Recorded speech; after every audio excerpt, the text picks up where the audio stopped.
Tu écoutes Second Degré, la chronique qui te taquine la planète. Je m'appelle Aurélien Rigolet et oui, je suis un bobo bien pensant, tellement bobo j'en deviens bio. Oui, ça commence par une blague de merde. Voici l'épisode 6, je passe à l'action. Salut à toi, merci d'être là.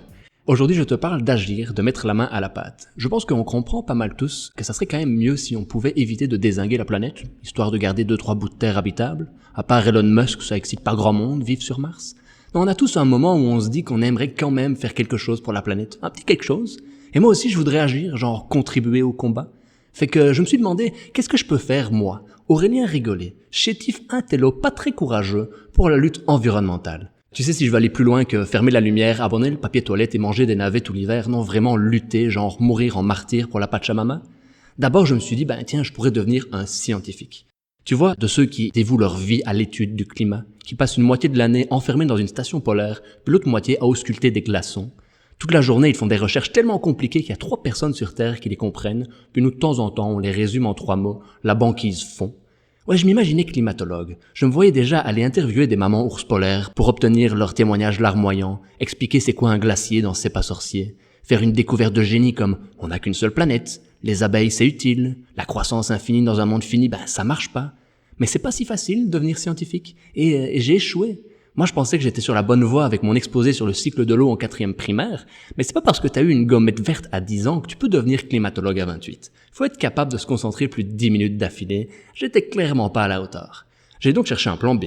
Je me suis dit que je pourrais devenir un militant, un activiste. Tu vois, ceux qui bloquent les mines, font du parapente au-dessus des centrales nucléaires, des genres de super écolos, des biomanes bio, des Captain Planet 2.0. Ouais, je rentrerais dans un groupe véganarchiste.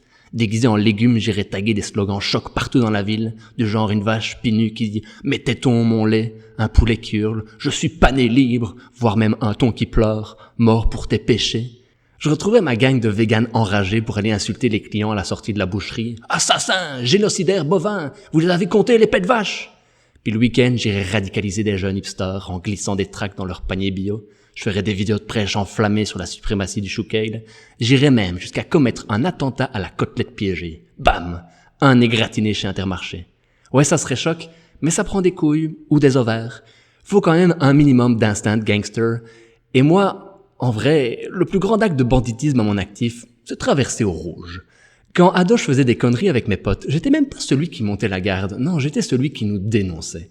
Non, j'ai pas l'étoffe d'un militant. Alors je me suis dit, sois réaliste. Base-toi sur ce que tu sais faire, sur tes forces. Je me suis demandé, Auré, qu'est-ce que tu peux faire si ton meilleur atout, au fond, c'est la maîtrise du subjonctif plus que parfait?